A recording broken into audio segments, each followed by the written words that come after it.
الحمد لله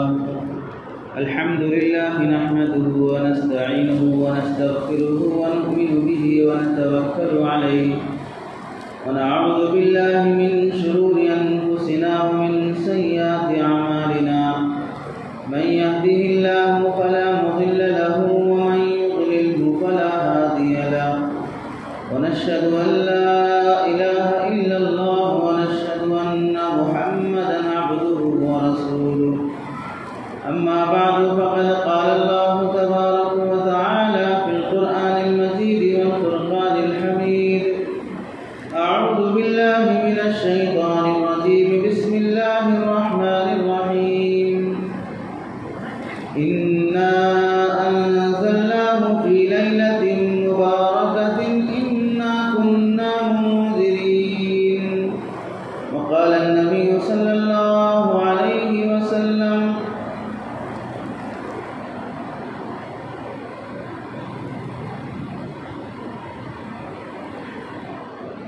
الصلاة عماد الدين فمن أقامها قام الدين ومن هدمها هدم الدين أو كما قال النبي صلى الله عليه وسلم اللهم صل على سيدنا محمد وعلى آل سيدنا محمد وبارك وسلم اللهم صل على سيدنا محمد وعلى آل سيدنا محمد وبارك وسلم اللهم صل على سيدنا محمد وعلى آل سيدنا محمد وبارك وسلم.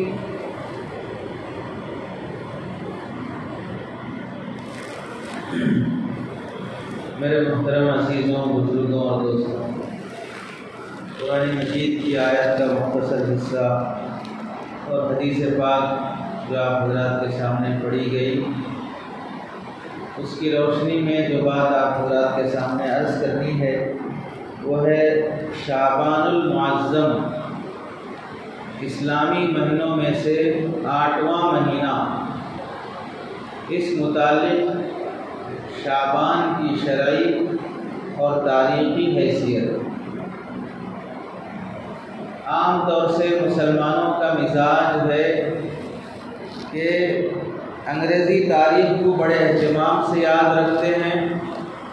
انگریزی مہینوں کے لحاظ سے ہی تنخواہیں سیلریز لی اور دی جاتی ہیں.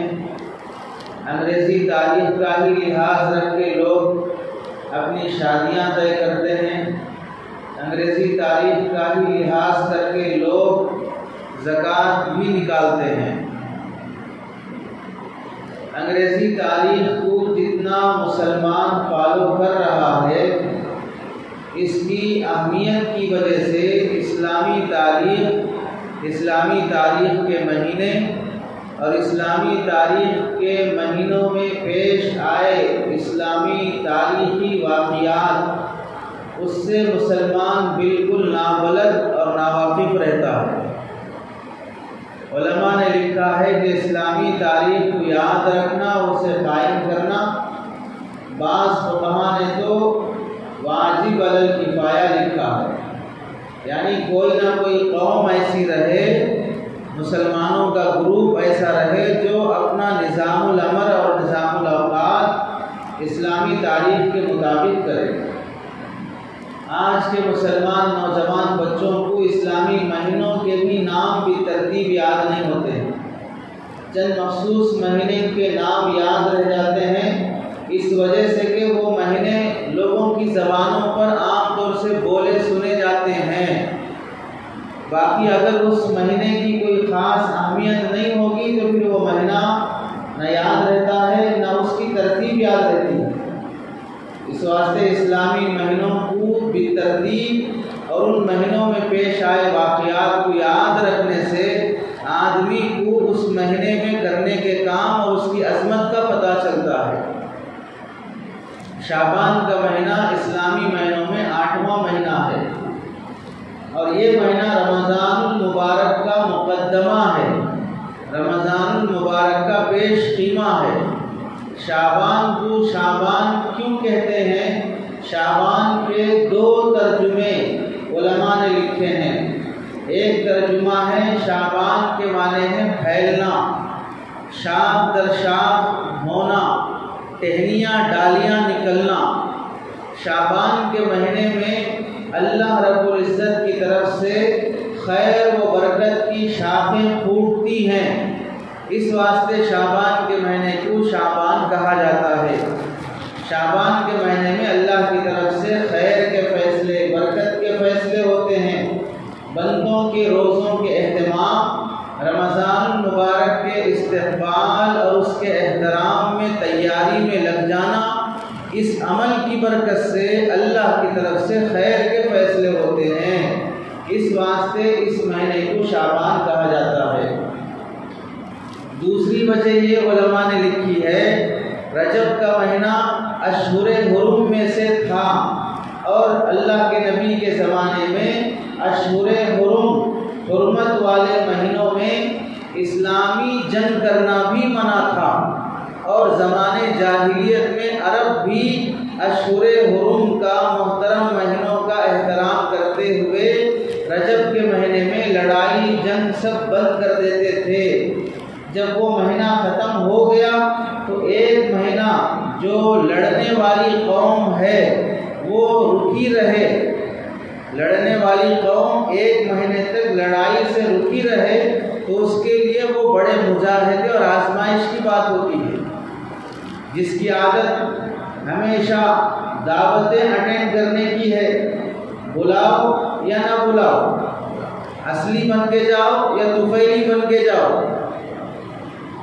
میرے کو بلائے بول کے جا رہے ہیں یا میرے دوست کو بلائے بول کے جا رہے ہیں، کیسے بھی جاؤ، بہرحال دعوتیں کھانے کا جس کا مزاج ہوتا ہے وہ گھر کے کھانوں کی لذت کبھی سمجھ نہیں سکتا، وہ گھر میں ماں کے بنائے ہوئے ہاتھوں کی تعریف کبھی نہیں کرتا، وہ بیوی سے بنائے ہوئے کھانے کی تعریف کبھی نہیں کرے گا۔ ہمیشہ ان لوگوں کے گھروں میں کھانے کے جھگڑے ہونے کی ایک وجہ یہ بھی ہے کہ یہ بازاری کھانوں کی لذت اسے لگ چکی ہے، اور روز بروز مفت کے دوسروں کی دعوتوں میں ہڑپنے کی جو عادت آ گئی ہے، اس کی وجہ سے گھر کی دال چٹنی، گھر کا معمولی سالن کھانا اسے مزہ نہیں آتا ہے۔ تو جس کی عادت جیسے ہو جاتی ہے، عادت کو کنٹرول کرنا بڑا مشکل ہوتا ہے۔ رجب کے پورے مہینے زمانے جاہلیت میں عرب کے جاہل لوگ لڑائی کو کنٹرول میں رکھے، جیسے ہی لڑائی کا وہ مہینہ بند کرنے کا وہ مہینہ ختم ہوا، شعبان کا مہینہ شروع ہوتے ہی لڑائی کے لیے پھیل جاتے تھے۔ درخت پہ جس طرح ڈالیاں پھیل جاتی ہیں، ایسے وہ لوگ بھی رجب کا مہینہ ختم ہونے کے بعد شعبان کے مہینے میں لڑائی جھگڑے لوٹ مار کے لیے پھیل جاتے تھے۔ تو شاخ در شاخ نکلنا، پھیلنا، اس وجہ سے اس مہینے کا نام شعبان رکھا گیا۔ تیسری وجہ علماء نے لکھی ہے کہ شعبان کے ایک معنی آتے ہیں ظاہر کرنا۔ شعبان کا مہینہ رمضان کے مہینے کو ظاہر کرتا ہے، یعنی شعبان کا مہینہ شروع ہو گیا تو اب یہ طے ہے کہ اگلا آنے والا مہینہ رمضان کا ہے۔ تو شعبان کے مہینے سے یہ بات پکی واضح ہو جاتی ہے، اب اس کے بعد رمضان کا آنا طے ہے۔ تو شعبان کو شعبان اس وجہ سے بھی کہتے ہیں کہ شعبان کا مہینہ رمضان کے مہینے کو واضح کرتا ہے۔ شعبان کی شرعی فضیلت کے متعلق حضرت عائشہ رضی اللہ تعالیٰ عنہ فرماتی ہیں، شعبان کا مہینے میں اللہ کے نبی علیہ السلام کثرت سے روزے رکھا کرتے تھے، کثرت سے روزے رکھا کرتے تھے، اور فرماتے تھے اُحْصُوا ہلال شعبان لرمضان، رمضان کے احترام میں شعبان کا چاند دیکھنے کا اہتمام کرو، رمضان کے احترام میں شعبان کے دن گننے کا اہتمام کرو۔ یہ بات کیسے سمجھ میں آئے گی؟ جب بچپن میں مدرسے میں بچے داخلہ لیتے ہیں، رمضان سال میں صرف 2 مرتبہ چھٹیاں دی جانے کا رواج تھا، ایک بقرعید میں، دوسرا رمضان میں، اس کے علاوہ درمیان میں چھٹیاں نہیں ہوتی۔ تو بقرعید کے بعد جب گھر سے واپس ہو جاتے ہیں تو رمضان تک مدرسے میں رہ کر ہی پڑھنا ہے۔ تو اب جب رمضان تک 6-7 مہینے گھر سے دور رہ کر بچہ جب پڑھتا ہے تو ہم نے دیکھا اور ہم نے کیا کہ کیلنڈر رکھ لیتے، شعبان اور رجب کا مہینہ شروع ہوتا تو ایک تاریخ پہ ٹک مارنا شروع کر دے کہ اب شعبان کے 3 دن ہو گئے، گھر جانے کے لیے 15 دن باقی ہیں، پھر اور ایک دن گزر جاتا تو اور ایک پہ ٹک لگاتے، 4 دن ہو گئے، گھر جانے کے لیے اب 14 دن باقی ہیں۔ ایک دن طالب علم گنتے رہتا گھر جانے کے انتظار میں، کیونکہ اسے گھر پہنچنے کی جلدی اور اس کی وہ محبت اسے دن گننے پہ مجبور کر رہی ہے۔ آپ لوگوں کے سمجھنے کے لیے جو 2 سال 3 سال کے کانٹریکٹ پہ UK US کویت سعودیہ چلے جاتا ہے، 1-2 سال تک کے لیے اسے چھٹی نہیں ملتی، اب تو موبائل فون آ گئے، اس واسطے وہاں رہ کر بھی یہاں رہ جیسا بات کرتے ہیں، روزانہ 4 مرتبہ 5 مرتبہ ویڈیو کال کرتے رہتے ہیں، ہر چیز گھر کی دیکھتے رہتے ہیں۔ جن دنوں میں یہ چیز نہیں تھی اور باہر سے آپ اپنے گھر والوں کو کانٹیکٹ کرنا پڑتا تھا تو کیسٹ ریکارڈ کر کے اس کے بعد وہ کیسٹ پوسٹ کی جاتی تھی اور وہ کیسٹ کا انتظار رہتا تھا، خط لکھے جاتے، خط پوسٹ کیے جاتے تھے۔ فون پہ بات کرنا ہو تو اپنی انکم اور سیلری کو دیکھ کر آدمی فون پہ بات کرنے کی ہمت نہیں کرتا تھا۔ یہ سب جو پہلے زمانے میں کوئی سعودیہ باہر گئے وہ لوگ زیادہ سمجھ سکتے ہیں۔ تو ان دنوں میں جب بندے کو اپنے گاؤں واپس آنا ہوتا ہے تو وہ دن گنتا ہے کہ 1 مہینہ باقی ہے، اس کے بعد میں اپنے گھر جانے والا ہوں، 15 دن باقی ہے، اپنے گھر جانے والا ہوں۔ تو آدمی کو جب کسی چیز کی محبت غالب آتی ہے تو وہ دنوں کو گننا شروع کرتا ہے، وہ دن کو گننا شروع کرتا ہے۔ جیسے نیا دولہا 3 دن اسے آفس سے چھٹی ملی، بس اس سے زیادہ نہیں ملی، اب آفس سے نکلنے کا ٹائم روزانہ 4 بجے ہے تو 2 بجے سے ہی ٹائم دیکھتے رہتا ہے اور 2 گھنٹے باقی ہیں اور 1.5 گھنٹہ باقی ہے، اس سے پہلے وہ تھم لگائے بغیر نہیں نکل سکتے، تو منٹ اور گھنٹے گنتا ہے جلدی پہنچنے کے لیے۔ تو جب کسی بندے کو کسی کی محبت اور یاد تڑپاتی ہے تو اس سے پہلے کے لمحے اس پر بڑے بھاری گزرتے ہیں اور وہ اسے گننے لگتا ہے۔ ایسے ہی اللہ کے نبی علیہ السلام فرماتے ہیں کہ رمضان ایسا مہینہ ہے کہ اس سے ہر مسلمان کو ایسی محبت ہونی چاہیے جیسے نئے دولہا کو اپنی دلہن سے ہوتی ہے، پردیس میں رہنے والے پردیسی کو اپنے وطن سے ہوتی ہے، مدرسے میں رہنے والے طالب علم کو اپنے گھر سے ہوتی ہے۔ جیسے کسی اپنے محبوب سے محبت ہونے پر اس کے پاس پہنچنے کے دن قریب آتے ہیں تو شمار کیے جاتے ہیں، ایسی رمضان سے ہر مسلمان کو ایسی محبت ہو شعبان کے دن گنتا رہے رمضان کے انتظار میں، شعبان کے گھنٹے اور لمحے شمار کرتا رہے رمضان کی محبت میں۔ یہ رمضان سے محبت کا، رمضان کی عظمت کا، رمضان کے احترام کا طریقہ اللہ کے نبی علیہ السلام نے سمجھایا ہے۔ اور آج ہم لوگ شعبان کا چاند کب نکل گیا نہیں معلوم، اللہ جزائے خیر دے ہلال کمیٹی والوں کو، جہاں ہر شہر ہر صوبے میں چاند دیکھنے والی کمیٹیاں ہیں، وہ چاند دیکھ کر اعلان کرتی ہیں اور واٹس ایپوں پہ اپنا اعلان جاری کرتی ہیں تو مسلمانوں کو پتہ چلتا ہے کہ شعبان کا چاند نکل گیا۔ ایک تو وہ ذریعہ، دوسرا ان کو دیکھ کر اخبار والے بھی جو اردو تاریخ لکھتے ہیں اسے دیکھ کر سمجھتے ہیں شعبان کا مہینہ یا اسلامی مہینہ شروع ہو گیا، ورنہ مسلمانوں میں اسلامی مہینے کا چاند دیکھنے کا کوئی اہتمام نہیں ہے۔ اللہ کے نبی علیہ السلام نیا چاند دیکھنے کی دعا سکھلائی، نیا چاند دیکھنے پر دعا کرنے کی ہدایت فرمائی، اور نئے چاند کے دیکھنے کا اہتمام صرف رمضان اور بقرعید کا نہیں، رمضان شروع ہوا نہیں ہوا یہ تو 2-4 مصلی ہر مسجد کی چھت پہ چڑھ کے دیکھ لیتے ہیں، عید کا چاند نکلا نہیں نکلا یہ تھوڑا دیکھ لیتے ہیں، باقی 12 مہینوں کے چاند دیکھنے کا مسلمانوں میں کوئی اہتمام نہیں ہے، جبکہ اللہ کے نبی علیہ السلام کی سنت تھی کہ ہر مہینے کے اسلامی چاند کو اہتمام سے دیکھتے تھے۔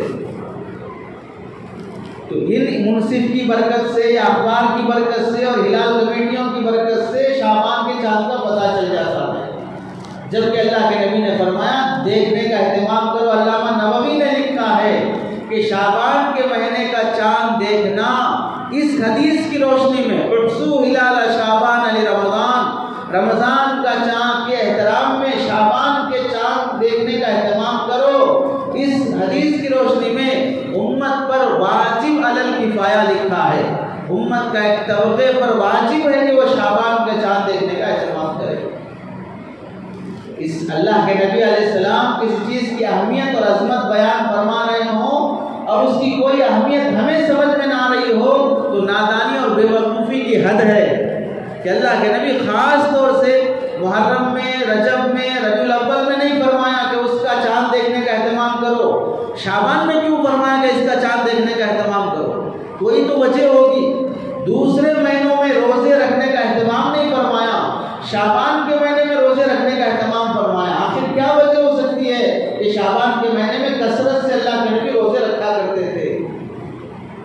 تو شعبان کا مہینہ رمضان کے مہینے کی تمہید، پیش خیمہ، رمضان کے مہینے کو واضح کرنے والا۔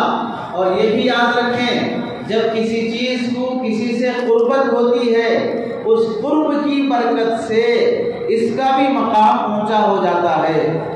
مثال کے طور پہ اگر کوئی آدمی یہاں سے سعودیہ جاب کرنے کے لیے گیا اور وہ مکہ مکرمہ سے صرف 20 کلومیٹر کے فاصلے پر کسی گاؤں دیہات میں اونٹ اور بکریاں چرانے کے لیے بھی کام کر رہا ہو تو بھی وہ فخر سے کہے گا کہ میں مکے میں کام کرتا ہوں، مکہ مکرمہ میں کام کرتا ہوں۔ مدینہ منورہ سے 100 کلومیٹر کے دور اگر اس کی جاب لگی ہو تو بھی وہ کہے گا مدینہ منورہ میرے سے بہت قریب ہے، بس مدینے میں کام کرتا ہوں۔ قرب کی وجہ سے اس چیز کا مقام بڑھ جاتا ہے کہ میرا گھر فلاں کے قریب ہے۔ جیسے سیاست دانوں کے گھر کے قریب کسی کا گھر ہو، فلاں MLA، فلاں منسٹر، فلاں کلکٹر کی گلی میں آپ کا گھر ہے اور وہ بڑے مشہور آدمی ہیں تو آپ بولیں گے فلاں صاحب ہماری گلی میں رہتے ہیں، کبھی ان سے ملے نہیں، کبھی دیکھے نہیں اور آپ کی حیثیت ان کے نزدیک کچھ ہے نہیں، لیکن پھر بھی اس قرب کی وجہ سے فخر کرتے پھریں گے۔ ایسے ہی شعبان کے مہینے کو رمضان کا قرب نصیب ہے، اس سے متصل مہینہ ہے تو شعبان کے مہینے کو رمضان کے قرب کی وجہ سے افضلیت اور اہتمام بڑھ جاتا ہے۔ اللہ کے نبی علیہ السلام رمضان کے مہینے کے بعد شعبان کے مہینے میں روزے کثرت سے رکھنے کا اہتمام فرماتے تھے۔ حضرت عائشہ رضی اللہ تعالیٰ عنہ نے پوچھا یا رسول اللہ، آپ رمضان کے مہینے کے بعد جس قدر کثرت سے شعبان کے مہینے میں روزے رکھتے ہیں کسی اور مہینے میں کیوں نہیں رکھتے؟ اللہ کے نبی علیہ السلام نے فرمایا اس وجہ سے کہ 2 حدیثیں ہیں۔ پہلی حدیث اللہ رب العزت شعبان سے لے کر شعبان آنے تک تبتغ آجال کل نفس، ہر انسان کی موت کا وقت لکھ دیا جاتا ہے، من شعبان الی شعبان، ایک شعبان سے لے کر دوسرے شعبان تک ہر انسان کی موت کا وقت لکھ دیا جاتا ہے، ایک شعبان سے دوسرے شعبان تک۔ اور میں چاہتا ہوں حین یاتی اجلی وانا صائم، جب میری موت کا، میری وفات کا وقت آئے یا میری وفات کا وقت طے ہو جائے تو میں چاہتا ہوں کہ اللہ کی بارگاہ میں روزے دار ہونے کی حالت میں لکھا جاؤں۔ وفات آئے تو روزے کی حالت میں، وفات پانے کی تاریخ بھی لکھی جائے تو میں اس حالت میں بھی روزے کی حالت میں رہوں۔ اور دوسری حدیث میں اللہ کے نبی علیہ السلام نے فرمایا رمضان شعبان کے مہینے میں اللہ رب العزت کے پاس یرفع اعمال امتی الی اللہ، بندوں کے اعمال شعبان کے مہینے میں اللہ کی بارگاہ میں پہنچائے جاتے ہیں۔ ایک تو اللہ تعالیٰ ہر بندے کے ہر عمل کو ہر روز جانتے ہیں، ان کے پاس پوری فائل لے جا کے پہنچانے کی ضرورت نہیں ہے، لیکن اہتمام سے اس مہینے میں پورے اعمال کو پہنچانا اس مہینے کی اہمیت کو بتانے کے لیے ہے۔ کہ وہ مہینہ ہے کہ جس میں تمہارے پورے سال کا کچا چٹا اللہ کی بارگاہ میں پہنچایا جا رہا ہے۔ حصی طور پہ ہمیں سمجھانے کے لیے یہ مثال اللہ کے نبی نے فرمائی، ورنہ تو اللہ تعالیٰ ہر چیز سے واقف ہے، انسان حصی مثالوں کو جلدی سمجھتا ہے، اس لیے اللہ کے نبی نے فرمایا کہ تمہارے پورے 12 مہینے کا کچا چٹا جو کچھ بھی ہوا وہ اس مہینے میں اللہ کی بارگاہ میں پیش کیا جا رہا ہے۔ تو جب میرے اعمال اللہ کے پاس پہنچائے جائیں تو میری تمنا ہے کہ میں روزے کی حالت میں رہوں۔ تو ایک تو روزہ کثرت سے رکھنے کی وجہ اللہ کے نبی نے فرمایا کہ موت کے فیصلے ہوتے ہیں، دوسری وجہ بندے کے اعمال پیش کیے جاتے ہیں، تیسری وجہ علماء نے لکھی ہے رمضان کے احترام میں روزے کثرت سے رکھا کرتے تھے۔ رمضان روزے کا مہینہ ہے، جو مہینہ جیسا ہے اس کا احترام بھی ویسا ہے۔ رمضان روزے کا مہینہ ہے تو احترام اس کا روزے سے کیا جائے گا۔ دنیا دار آدمی اگر کہیں آ رہا ہو اس کا احترام دنیاوی ساز دنیاوی رکھ رکھاؤ سے کیا جائے گا۔ بزرگ اور اللہ والے آدمی اگر تشریف لاتے ہوں تو ان کا احترام اسلامی شریعت کی پابندی سے کیا جائے گا۔ جو جیسا آدمی ہوگا احترام بھی اس کا ویسے ہی کیا جائے گا۔ فرض نماز کا احترام یہ ہے کہ نماز سے پہلے کسی 2 رکعت سنت یا نفل کا اہتمام کیا جائے۔ اسی واسطے شریعت میں 5 نمازوں سے پہلے کوئی نہ کوئی سنت یا نفل رکھی گئی کہ فرض کے اہتمام میں پہلے نفل پڑھو۔ ایسے ہی رمضان روزے کا مہینہ ہے، روزے کے احترام میں شعبان سے روزے شروع کر دو، یہ مہینے کا احترام ہے۔ تو اللہ کے نبی علیہ السلام شعبان کے مہینے میں کثرت سے روزے رمضان کے احترام کی وجہ سے رکھتے تھے۔ روزے کثرت سے کیوں رکھتے تھے؟ وجہ یہ ہے کہ آج کل دنیا میں جتنی بدتمیزی، عیاشی، جسم فروشی، بدنگاہی اور جو کچھ بھی زنا و بدکاری کے گناہ چل رہے ہیں ان سب میں انسان کی نفسانی خواہش کا دخل ہے، اور روزوں سے انسان کا نفس ٹوٹتا ہے۔ بھوکا ہونے کی حالت میں آدمی کا نفس اور اس کا جسم ساتھ نہیں دیتا۔ اسی واسطے طبی لحاظ سے بھی لکھا ہے کہ آدمی کو جب سخت بھوک لگی ہو اس حالت میں بیوی سے ہم بستری کرنے کی حماقت نہ کرے، اس سے مزید بیماریاں پیدا ہو سکتی ہیں۔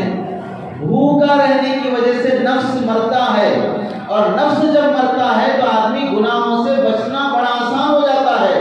اللہ کے نبی علیہ السلام چونکہ بڑے قوا مضبوط تھے، بڑے طاقتور تھے، اسے کنٹرول کرنے کے لیے اللہ کے نبی علیہ السلام کثرت سے روزوں کا اہتمام فرماتے تھے، اور امت کو بھی یہ سبق دیا گیا کہ اگر طاقت ہے تو شادی کرو، طاقت نہیں ہے تو پھر روزوں کی کثرت سے اہتمام شروع کر دو۔ 1-2 روزے رکھیں گے تو اس سے شہوت اور بڑھے گی، کثرت شروع کرو گے روزوں کی تو پھر شہوت گھٹے گی۔ 1-2 روزے رہنے سے آدمی کی جسم میں گرمی پیدا ہوتی ہے، گرمی سے شہوت اور بڑھتی ہے۔ جب کثرت سے آدمی روزے رکھتا ہے، رمضان میں جس آدمی نے صحیح طریقے سے سحری میں جتنا کھانا اتنا ہی کھایا، افطار میں جتنا کھانا اتنا ہی کھایا، اور رمضان پورا اس طرح مکمل کیا تو اس کا ویٹ بھی کم ہوتا ہے، اس کی شہوت پر بھی اثر پڑتا ہے۔ اور آج کل ہمارا رمضان تو صوم نہیں ہو رہا ہے، وہ صوم ہو رہا ہے۔ عربی میں 2 لفظ آتے ہیں، ایک صاد سے صوم، دوسرا سین سے صوم۔ صاد سے صائم کہتے ہیں روزے دار بھوکا رہنے والے کو، سین سے صائم کہتے ہیں چرنے والے کو۔ صاد سے جو صائم آتا ہے وہ روزہ رکھنے والا بھوکا رہنے والا، سین سے جو صائم آتا ہے وہ چرنے والا۔ اسی واسطے فقہ میں لکھا صائمہ جانور پر جب وہ 40 ہو جائیں تو 1 بکری واجب ہوتی ہے، تو اس کا مطلب کیا ہے؟ وہ چرنے والے جانور۔ ایسے ہی ہمارے روزے بھوکے کے نہیں ہوتے ہیں، ہمارے روزے چرنے کے ہوتے ہیں۔ مارکیٹ میں جتنے بن رہے ہیں تیل کے آئٹم سب چلیں گے، مارکیٹ میں جتنے مل رہے ہیں فروٹس کے آئٹم سب چلیں گے، کوئی چیز نہیں چھوڑی جائے گی۔ رمضان کے علاوہ میں جتنا کھاتے ہیں نہیں کھاتے وہ سارا کا سارا رمضان میں اس کی تلافی کر لیتے ہیں۔ سحری میں خوب ٹکا کر کھائیں گے، کیوں؟ شام تک بھوکے رہنا ہے، اور افطار میں خوب ٹکا کر کھائیں گے، کیوں؟ صبح سے بھوکے تھے۔ ادھر سحری میں کھائیں گے، شام تک بھوکے رہنا ہے، اور اور سحری میں خوب، افطار میں خوب کھائیں گے، صبح سے بھوکے تھے، آخر بھوکے کب تھے؟ پھر شام تک بھوکے رہنا بول کے صبح خوب کھائے ہیں اور شام کھانے کے لیے بیٹھے تو یہ بولے صبح سے بھوکے ہیں، تو پھر بھوکے کب رہے؟ تو ایسے روزوں سے شہوت پر کوئی فرق نہیں پڑتا، ایسے روزوں سے نہ انسان کا نفس ہرگز نہیں مرتا ہے، ادھر ماں کھلا رہی، ادھر بیوی کھلا رہی، ادھر بیوی کھلا رہی، کھاؤ بیٹا شام تک بھوکے رہنا ہے، بیوی بھی ڈال رہی ہے اور والی روٹی کھا لو، اس طرح کھا کے تو اور پیٹ نکلے گا، پیٹ ہرگز نہیں گلے گا۔ تو روزے کثرت سے رکھنے کی وجہ اللہ کے نبی علیہ السلام یہ تھی کہ انسان کی شہوت جب قابو میں آتی ہے تو گناہوں سے بچتا ہے، بدنگاہی سے بچتا ہے، ناجائز تعلقات سے بچتا ہے۔ اللہ کے نبی علیہ السلام اس حکمت کے پیش نظر رمضان کے مہینے میں کثرت سے روزے رکھنے کا اہتمام فرماتے تھے۔ شعبان کے مہینے میں روزے رکھنے کی تو جو دو وجوہات اللہ کے نبی نے بیان فرمائی، پہلی وجہ موت کے فیصلے ہوتے ہیں۔ ایک تابعی فرماتے ہیں شعبان کے مہینے میں کسی بندے کی موت کا فیصلہ ہو چکا ہوتا ہے جبکہ دنیا والے اس کا رشتہ کسی گھر لے جاتے ہیں نکاح کے لیے کہ فلاں لڑکے کی شادی کرنا ہے، فلاں لڑکی کی شادی کرنا ہے۔ یہاں پر یہ لوگ رشتے اور شادی اور نکاح ولیمے کے فیصلے اور میٹنگیں تاریخیں طے کرتے رہتے ہیں، آسمانوں پر اس کے موت کے فیصلے ہو چکے ہوتے ہیں۔ کوئی آدمی مکان بنانے کی تعمیر میں لگا ہے، یہاں سے قرضے لے رہا ہے، وہاں سے قرضے لے رہا ہے، 6 مہینے کا وعدہ، 1 سال کا وعدہ، ہوم لون لے لو، اتنے سال میں لوٹا دیں گے، مکان تعمیر کرنے کے لیے قرضوں کا بوجھ لے رہا ہے، آسمانوں پر اس کی موت کے فیصلے ہو چکے ہوتے ہیں۔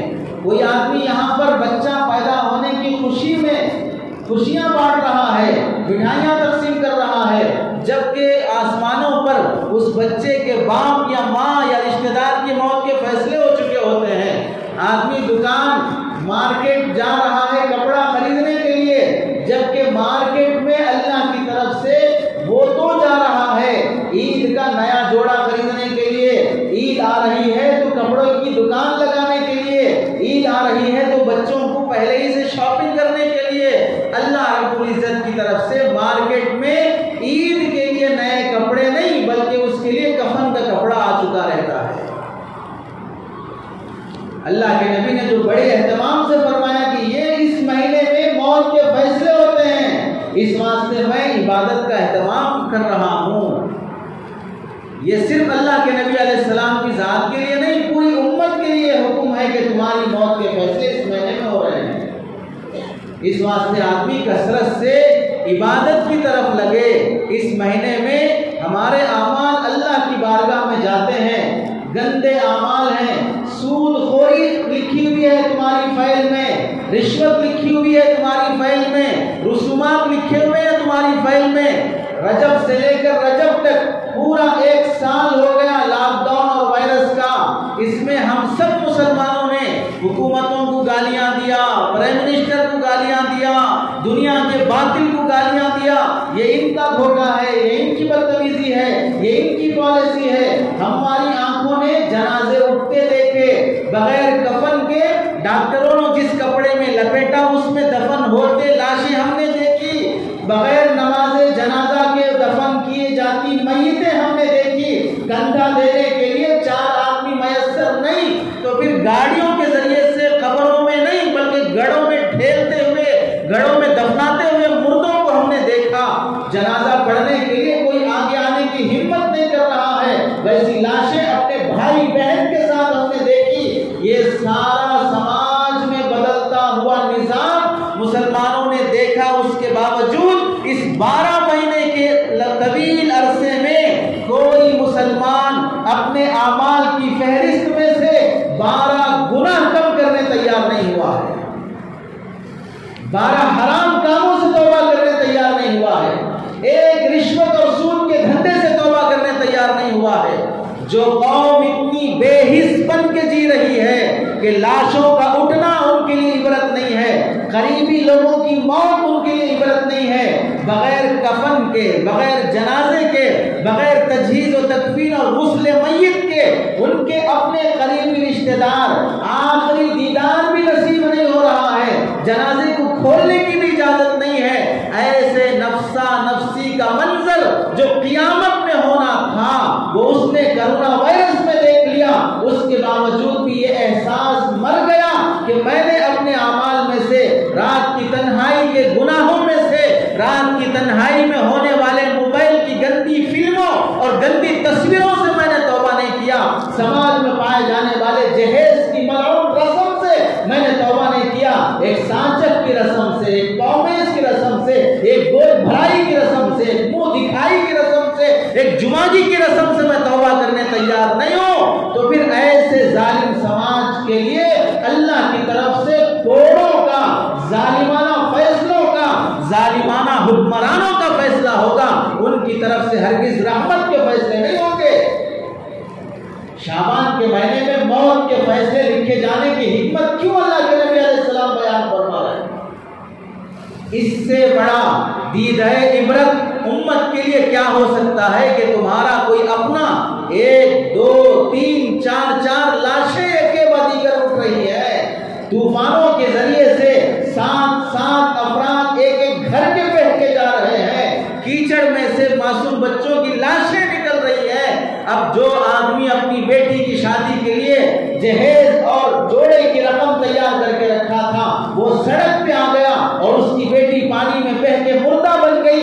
یہ سب چیزیں تم دیکھ کر بھی اگر تمہارے دل دہلتے نہیں ہیں، آنکھوں سے آنسو بہتے نہیں ہیں، تم توبہ کرنے تیار نہیں ہو، تنہائی کے گناہ سے توبہ کرنے تیار نہیں ہے، 3 رکعت 3 وقت میں نماز کا پابند مسلمان چوتھی نماز کو زندگی میں لانے تیار نہیں ہے، 4 رکعت کی نماز 4 وقت کی نماز کا مسلمان 5ویں وقت کی نماز کو زندگی میں لانے تیار نہیں ہے، مسجد میں اذان ہونے کے بعد گھر مسجد کا پڑوس ہے، مسجد کے کمروں میں رہتا ہے، مسجد کے باہر مکان ہے، مسجد کی ملکیوں میں رہتا ہے، مسجد کی کمیٹی میں ہے، مسجد میں بار بار اس کا آنا جانا قضاء حاجت کے لیے ہے، تمہارا اذان سن کر بھی مسجد میں سجدہ کرنے کے لیے نہ آنا، اور پھر جب سجدے کی توفیق مل جائے تو سجدے کی موت اللہ سے مانگنا، اے اللہ جب موت آئے تو سجدے کی موت دے۔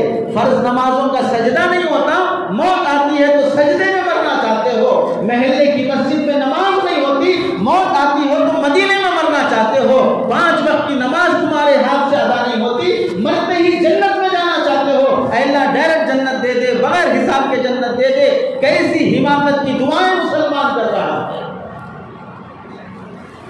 سب سے بڑا جرم، سب سے بڑا واعظ و نصیحت کرنے والا موت سے بڑھ کر کوئی نہیں ہو سکتا۔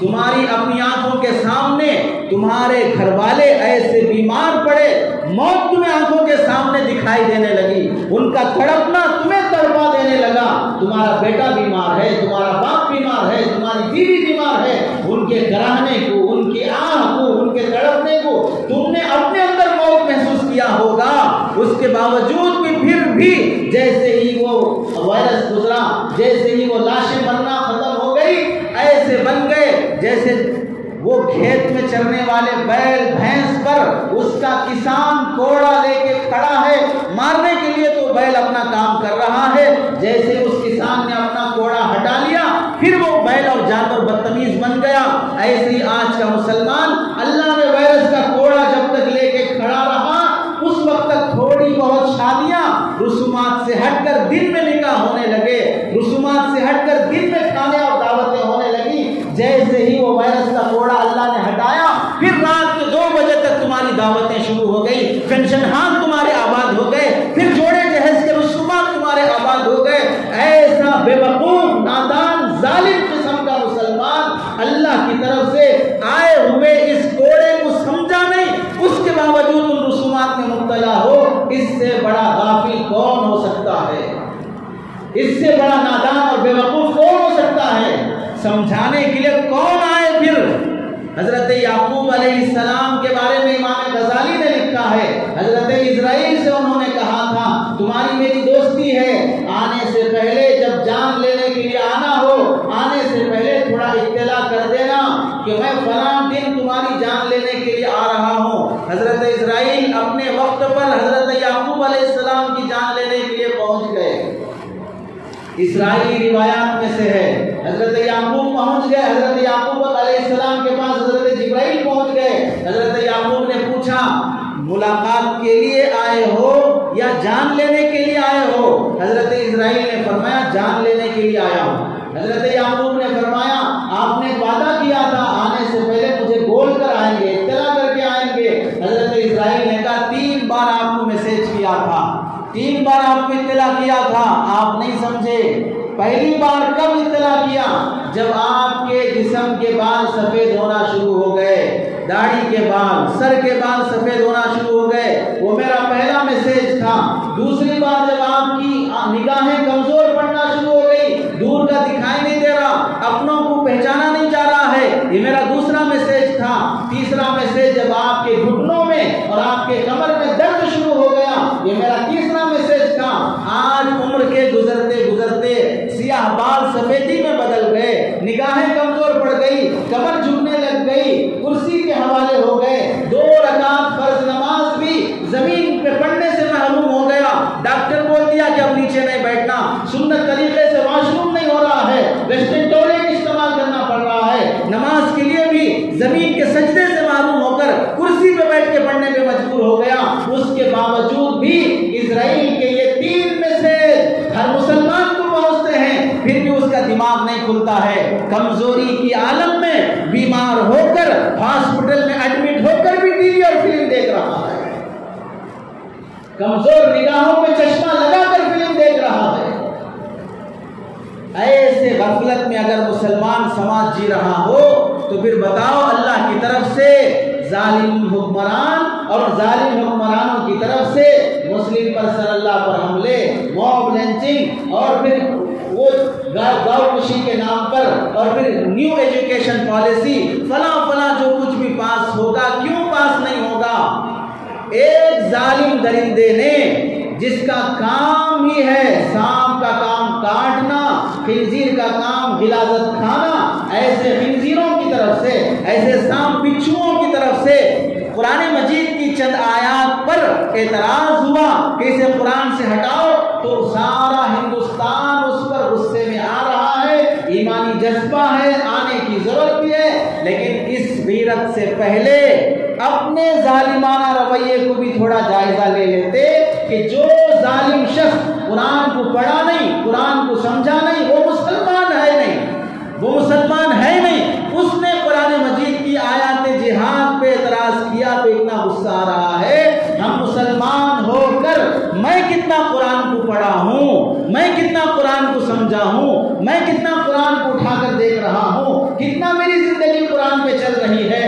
عمل کے لیے آئی ہوئی کتاب کو ہم نے برکت کے لیے رکھا ہے، تلاوت کے لیے آئی ہوئی کتاب، زندوں کے لیے آئی ہوئی کتاب کو ہم نے مردوں کے لیے رکھا ہے۔ پڑھ کر اپنی زندگی میں عمل میں لانے کے بجائے ہم نے اس کتاب کو قرآن خانیوں کی کتاب بنا دیا۔ آج یہاں سے فون آیا، آج وہاں سے فون آیا، ڈسٹرکوں سے لوگ صوبے میں آ کے قرآن خوانی کر کے جا رہے ہیں میت کے جنازے پر۔ فقہا نے لکھا ہے اجرت پر لی جانے والی قرآن خوانی پر پڑھنے والے کو ثواب نہیں ملتا ہے، تمہارے مردے کو کیا خاص ثواب ملے گا۔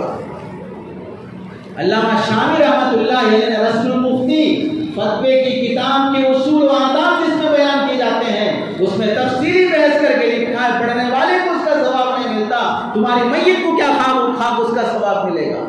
تم جو پیسہ خرچ کرتے ہو اسی وجہ سے خرچ کرتے ہو کہ میرے میت کو ثواب ملے گا۔ جس نے زندگی میں قرآن دیکھا نہیں، پڑھا نہیں، موت کے بعد اس کے جنازے میں قرآن پڑھنے سے کیا خاک اس کا عذاب کم ہوگا۔ اس واسطے بزرگوں اپنے ہوش کے ناخن لو۔ اللہ نے ان حالات میں جو فیصلہ کرنا چاہا ہے، اسلام کبھی ختم نہیں ہوگا، اسلام کبھی ختم نہیں ہوگا۔ مسئلہ اسلام ختم ہونے کا نہیں ہے، مسئلہ مسلمان ختم ہونے کا ہے۔ یہ قوم اگر ختم ہو گئی، کسی اور قوم کو اللہ مسلمان بنا کے اسلام وہاں زندہ رکھیں گے، اسے وہ بے نیاز ہے، وہ ہمارا محتاج نہیں کہ ہم رہیں تو اسلام رہے گا، ہم نہیں رہیں تو اسلام نہیں رہے گا، ایسا مسئلہ نہیں ہے۔ ہم چلے جائیں دوسری قوم کو اللہ اسلام دے دے گا۔ مسلمانوں پہ حملہ کرنے والی تاتاری قوم کو اللہ نے مسلمان بنا کر ان سے آگے کام لیا ہے۔ ہم مسلمان رہنے، ہم مسلمان مرنے، ہماری نسل میں اسلام زندہ رہنے کا مسئلہ ہے۔ تو شعبان کا مبارک مہینہ موت یاد دلاتا ہے۔ اللہ کے نبی نے فرمایا اس مہینے میں موت کے فیصلے ہوتے ہیں، اس مہینے میں بندوں پاس حاضر کیے جاتے ہیں۔ اور آخری بات جو عرض کرنی تھی، شعبان کی تاریخی حیثیت، شعبان کا وہ مہینہ جس میں اللہ رب العزت نے اپنے تکوینی طور پر ایسے امور انجام دیے ہیں۔ شعبان کی 2 ہجری کو اللہ رب العزت نے رمضان المبارک کے روزے فرض کیے۔ روزے رمضان میں فرض نہیں ہوئے، رمضان سے پہلے شعبان کے مہینے میں 2 ہجری میں روزے فرض ہوئے ہیں۔ شعبان کی 3 ہجری میں حضرت حفصہ رضی اللہ تعالیٰ عنہ جو حضرت عمر رضی اللہ تعالیٰ عنہ کی بیٹی ہیں، ابن عمر کی خاص بہن ہیں، حضرت عمر نے اپنا رشتہ اللہ کے نبی علیہ السلام سے کیا، اور حضرت نبی پاک صلی اللہ علیہ وسلم کے پاس جب اب حضرت حفصہ کے شوہر انتقال ہو گئے، حضرت عمر صدیق اکبر کے پاس آئے، میری بیٹی سے نکاح کرو۔ حضرت ابوبکر نے کہا میرا ابھی کوئی خاص خیال نہیں، کوئی جواب ہی نہیں دیا۔ حضرت عثمان کے پاس آئے، حضرت عمر رضی اللہ عنہ، میری بیٹی حفصہ سے نکاح کر لو۔ حضرت عثمان نے کہا کہ ابھی میری بیوی کا انتقال ہوا ہے، میں دوسرا نکاح کرنے کے موڈ میں نہیں ہوں۔ تو حضرت عمر رضی اللہ عنہ بڑے پریشان ہوئے اپنی بیٹی کے متعلق۔ اللہ کے نبی علیہ السلام نے خود حضرت عمر کو بلایا اور کہا کہ میں آپ کی بیٹی سے نکاح کرنا چاہتا ہوں۔ حضرت عمر کی خوشی کی انتہا نہیں رہی، میں تو امتیوں سے نکاح کرانے کی فکر میں تھا، رشتہ تو نبی کے پاس سے آیا ہے۔ بڑے خوش ہو گئے، شادی ہو گئی۔ حضرت صدیق اکبر رضی اللہ تعالیٰ نے فرمایا، عمر تم نے جب اپنی بیٹی کا رشتہ میرے پاس لے کے آئے تو میں نے کوئی جواب نہیں دیا، ہاں بھی نہیں کہا نہ بھی نہیں کہا، اس سے تم ناراض ہو گئے ہوگے؟ حضرت عمر نے کہا ہاں مجھے تکلیف ہوئی ہے۔ حضرت صدیق اکبر نے فرمایا بات دراصل یہ تھی، جب تمہاری داماد کا انتقال ہوا تو اللہ کے نبی نے فرمایا کہ عمر کی بیٹی سے نکاح کرنے کا ارادہ ہے، لیکن ظاہر نہیں فرمایا۔ جہاں نبی ارادہ کر رہے ہوں وہاں تم میرے پاس اپنی بیٹی کا رشتہ لے کے آ رہے ہو، اور اللہ کے نبی نے فرمایا عمر کو ان کی بیٹی کے لیے عثمان سے بہتر داماد، اور میری بیٹی کو جو ان کے شوہر انتقال چھوڑ دیے ان سے بہتر داماد ان کے لیے مل جائیں گے۔ اللہ کے نبی علیہ السلام نے اپنی بیٹی عثمان کو دے دی، اور حضرت عمر کی بیٹی سے حضرت حفصہ سے اللہ کے نبی نے نکاح فرمایا۔ وہ شعبان کے مہینے میں حضرت حفصہ رضی اللہ تعالیٰ عنہ کا نکاح ہوا۔ حضرت حسن رضی اللہ تعالیٰ 3 ہجری میں پیدا ہوئے، حضرت حسین رضی اللہ تعالیٰ 4 ہجری میں پیدا ہوئے۔ شعبان کے مہینے میں دونوں کی ڈلیوری ہوئی ہے، دونوں کی ولادت ہوئی ہے۔ حضرت حسن بھی شعبان کے مہینے میں پیدا ہوئے، حضرت حسین بھی شعبان کے مہینے میں پیدا ہوئے۔ نبی کی بیٹیوں میں حضرت ام کلثوم رضی اللہ تعالیٰ عنہ کی وفات شعبان کے مہینے میں ہوئی۔ حضرت عثمان کی دوسری بیوی تھی، نبی کی تیسری بیٹی تھی، ان کی وفات شعبان کے مہینے میں ہوئی۔ اللہ کے نبی کی چہیتی بیٹی حضرت فاطمہ رضی اللہ تعالیٰ عنہ کی وفات شعبان کے مہینے میں ہوئی ہے۔ آیت تیمم، اللہ نے امت کو وضو کا بدل جو احکام تیمم کے نازل فرمائے وہ شعبان کے مہینے میں نازل فرمائے۔ اللہ کے نبی کے زمانے میں ایک جھوٹے شخص نے مسیلمہ کذاب جس نے نبی ہونے کا دعویٰ کیا، اللہ کے نبی کو خط لکھا محمد آج کے بعد سے تم بھی نبی میں بھی نبی، تمہاری ادھر کی حکومت میری ادھر کی حکومت، اب دونوں مل کے حکومت کرتے ہیں۔ اللہ کے نبی علیہ السلام کے ہاتھ میں اس وقت مسواک تھی، اور اللہ کے نبی زمین پر کچھ اس سے مٹی ادھر ادھر کر رہے تھے۔ اللہ کے نبی نے فرمایا وہ تو مجھ سے ادھر کی آدھی حکومت ادھر کی آدھی حکومت کا فیصلہ مانگ رہا ہے، یہ مسواک جو میرے ہاتھ میں ہے یہ مانگے گا تو بھی نہیں دوں گا، یہ مسواک بھی نہیں دوں گا، تو بھی نبی میں بھی نبی نہیں، میں ہی نبی تو نبی نہیں ہو سکتا۔ اللہ کے نبی نے اپنی زندگی میں فرما دیا 3 جھوٹے نبوت کا دعویٰ کرنے والے پیدا ہوں گے، یہ پہلا جھوٹا شخص ہے جو نبوت کا دعویٰ کر رہا ہے۔ نبی کی وفات کے بعد صدیق اکبر نے حضرت اکرمہ کو بھیجا اس سے جنگ کرنے کے لیے، اس کے ماننے والے 40,000 کے قریب اسی وقت پیدا ہو گئے تھے۔ جھوٹے نبی کو ماننے والے نبی کی وفات کے 2-4 مہینے کے اندر ہی اس کے فالوور 40,000 کے قریب پیدا ہو گئے۔ اللہ کے نبی علیہ السلام کے بعد صدیق اکبر اس سے جنگ کرنے کے لیے لشکر بھیجا، 40,000 کا لشکر، اس کا ادھر صحابہ کی تعداد کم ہے، پہلا لشکر ہار گیا، دوسرا لشکر ہار گیا، تیسرا لشکر حضرت صدیق اکبر نے خالد بن ولید کو بلا کر کہا کہ اب آپ لشکر لے کر جائیے۔ حضرت خالد بن بن ولید لے کر گئے. 600 صحابہ اس جنگ میں شہید ہوئے. 20,000 کے قریب مسیلمہ کذاب کے لوگ مارے گئے.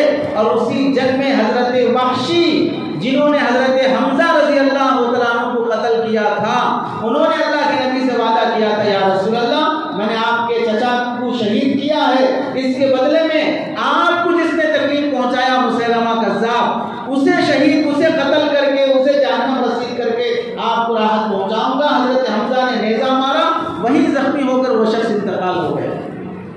تو شعبان کے مہینے میں جھوٹے مدعی نبوت کا جھوٹے دعویٰ کرنے والوں کو اللہ تعالیٰ نے جہنم پہنچایا. شعبان کے مہینے میں بڑے تاریخی واقعات. حضرت انس رضی اللہ عنہ کے پاس ان کی والدہ آئیں اور کہنے لگی، یا رسول اللہ مدینے والے آپ کو ہدیہ دیتے ہیں، میرے پاس ہدیہ دینے کے لیے کچھ نہیں ہے، یہ میرے 8 سال کا بچہ ہے، یہ میں آپ کو ہدیے میں دیتی ہوں، یہ بچہ آپ رکھ لیجیے اور اسے اپنا غلام بنا لیجیے. اللہ کے نبی علیہ السلام سے محبت دیکھیے، ہدیہ دینے کچھ نہیں ہے تو اولاد ہدیے میں دے رہے ہیں، اسے اپنا غلام بنا لیجیے. اللہ کے نبی نے قبول کیا، بیٹے انس کو اپنی خدمت میں رکھا. 10 سال تک وہ حضرت انس رضی اللہ عنہ خدمت میں رہے. اللہ کے نبی نے اس ہدیہ دینے کے وقت میں دعا فرمائی، اللہ اس کے مال میں برکت دے، اس کی جان میں برکت دے اور اسے جنت میں پہنچا دے. یہ 3 دعائیں اللہ کے نبی نے دی. مال میں برکت کیسی رہی؟ 106 بچے حضرت انس رضی اللہ عنہ کے تھے. کتنے تھے؟ 6 سے پہلے 100 ہے، 106. ہمارے دو بس بولنے والے غور سے سن لیں، چھوٹی فیملی بولنے والے غور سے سن لیں. 106 بچے حضرت انس رضی اللہ عنہ کو اللہ نے دی ہیں. 106 بچوں کو پالنے کے لیے مال کتنا چاہیے؟ تو اللہ نے مال دولت کتنی دی ہوگی؟ عمر میں برکت. 103 سال حضرت انس رضی اللہ عنہ کی عمر تھی. حضرت انس فرماتے ہیں 2 دعائیں میں نے قبول ہوتی دیکھ لی، تیسری دعا جنت ملنے کی اللہ سے امید ہے وہ بھی مل جائے. تیسری دعا جنت ملنے کی اللہ وہ بھی دے دیں گے. تو شعبان کے مہینے میں بہت تاریخی واقعات پیش آئے ہیں. اب خلاصہ یہ ہے، شعبان کے مہینے میں گناہ کم کر دو، شعبان کے مہینے میں روزوں کا اہتمام شروع کرو، شعبان کے مہینے میں رمضان کی ذہنی تیاری ابھی سے شروع کر دو. 15ویں شعبان کے بعد روزہ رکھنا منع کیا گیا حدیث میں، اس کی وجہ کمزوری نہ آ جائے. اگر کوئی طاقتور ہے تو 15ویں شعبان کے بعد بھی رکھ سکتا ہے، کمزوری کا اندیشہ ہے تو پھر 15ویں شعبان کے بعد روزہ نہ رکھے. البتہ قضا روزے جس کے ذمے ہیں وہ کوشش کرے کہ رمضان شروع ہونے سے پہلے گزشتہ رمضان کے فرض روزے جو چھوٹ گئے ہیں مردوں پر یا عورتوں پر، رمضان شروع ہونے سے پہلے قضا کر لے. فرض میں اس قدر تاخیر کرنا بھی اللہ کے حکم میں بڑی کوتاہی اور بے ادبی کی بات ہے. اللہ سے دعا ہے کہ اللہ عمل کی توفیق نصیب فرمائے. وآخر دعوانا الحمدللہ رب العالمین.